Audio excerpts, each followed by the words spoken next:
গভীর মনোযোগ ভালো করে বোঝার চেষ্টা করেন। এই দেশে নামাজ পড়লে বিপদ হয় না, হজ করলে বিপদ হয় না, যাকাত দিলে বিপদ হয় না, জিকির করলে বিপদ হয় না।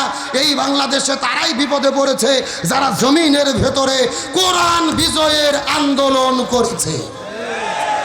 আর এই জন্যই আল্লাহর কাছে সবচাইতে প্রিয় কোরআন বিজয়ের আন্দোলন করা। আমি আপনাদেরকে একটা তথ্য দেই, ভালো করে মাথা ঢুকান। আমাদের নবীজি রমজান মাসে 16 দিন রোজা রেখেছে। জোরে বলেন কয়দিন? 17 রমজান সকালবেলা নবীজি রোজা ভেঙে ফেললেন, খেজুর খাইলেন, পানি খাইলেন। সাহাবীদেরকে বলতেছেন তোমরাও রোজা ভেঙে ফেলো। সাহাবীরা বলতেছে ইয়া রাসূলুল্লাহ, এটা আপনি কেমন কথা বললেন? আপনি না 3 দিন আগে ওয়াজ করলেন একটা রোজার এত দাম, ইচ্ছা করে যদি কেউ একটা রোজা ছেড়ে দেয় লাগাতার 60টা রোজা রাখতে হবে, আবার যদি একটা রোজা ছেড়ে দেয় আবার লাগাতার 60টা রোজা রাখতে হবে, আপনি কেন রোজা ছাড়তে বললেন?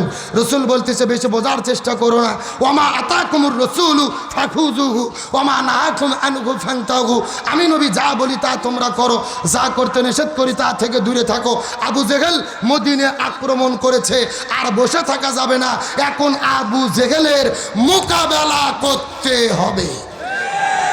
তার মানে বোঝা গেল রোজা রাখা ইবাদত, কিন্তু রোজার চাইতেও দামি ইবাদত এই জমিনের ভেতরে কোরআন বিজয়ের আন্দোলন করা।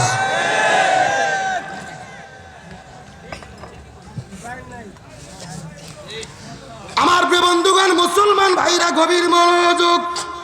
কোনো দিকে নজর নাই, কোনো দিকে তাকাতাকি নাই। ছোট্ট করে একটা দৃষ্টান্ত আপনাদের মধ্যে দেওয়ার পরে বিদায় নিয়ে চলে যাওয়ার চেষ্টা করব। গভীর মনোযোগ। আল্লাহর কাছে ইসলামী আন্দোলন সবচাইতে কেন প্রিয় হলো, আর একটা এক্সাম্পল দেওয়ার পর আপনাদের মধ্য থেকে বিদায় নিয়ে চলে যাওয়ার চেষ্টা করব।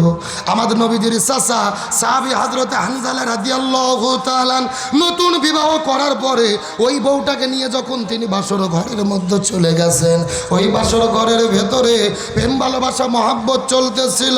এমন সময় গভীর রজনীতে ওই মদিনার রাস্তা থেকে কে যেন চিৎকার করে ডেকে ডেকে ডাকতে বলে, কুতিলা মুহাম্মদ, মুসলমানদের নবী বিদায় নিয়ে চলে গেছে।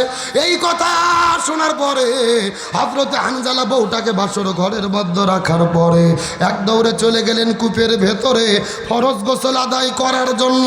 ওই কূপের মধ্যে থেকে পানি উত্তোলন করার পরে বদনার মধ্যে জগের মধ্যে পানি নেওয়ার পরে পানিটা যখন তিনি শরীরের মধ্যে ঢালবেন, এরা কারা এখানে গল্প করে? কারা এরা?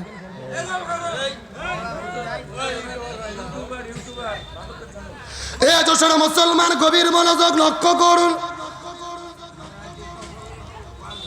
আমাদের নবীদের চাচা হানজালা হাতের ভেতরে পানি নেওয়ার পরে শরীরের মধ্যে যখন পানি ঢেলে দেবে, এমন সময় লক্ষ্য করে দেখে আবার কে যেন চিৎকার করে ডাকতে বলে, কুতিলা মুহাম্মদ, কুতিলা মুহাম্মদ, মুসলমানদের নবী বিদায় না চলে গেছে। এই কথা শোনার পরে হানজালা পানিটা কূপের মধ্যে ফেলে দেওয়ার পরে এক দৌড়ে চলে গেলেন ভাসর ঘরের ভেতরে। হাতের মধ্যে তরোয়াল নেওয়ার পরে ভাসর ঘর থেকে বের হয়ে যখন দৌড়ানো শুরু করবেন, পেছন দিক থেকে তার বিবি হাতটা টেনে ধরে বলে, ওগো প্রাণের স্বামী, আপনি যুদ্ধ করতে যাবেন আমার কোনো আপত্তি নাই, কিন্তু আপনার তো ফরজ গোসল বাকি। আপনি গোসল বাকি রেখে কেমন করে যুদ্ধের ময়দানে চলে যাবেন? আপনি আগে গোসল করেন, তারপরে যুদ্ধের ময়দানে চলে যান। সাহাবী হানজালা ডাকতে বলে, ওগো প্রাণের বিবি রে, আমি যদি গোসল করা শুরু করি আর মুসলমানদের নবী যদি উহুদের প্রান্তরে শাহাদাত বরণ করে, হাসরের ময়দানে আল্লাহ যদি আমাকে জিজ্ঞেস করে বলে, ওরে হানজালা, মুসলমানদের নবী শহীদ হয়ে গেল, তুমি কেমন করে গোসল করতে করতে ভাসর ঘরের মধ্যে সময় পার করলা, আমি তখন আল্লাহর কাছে কেমন করে জবাব দেব?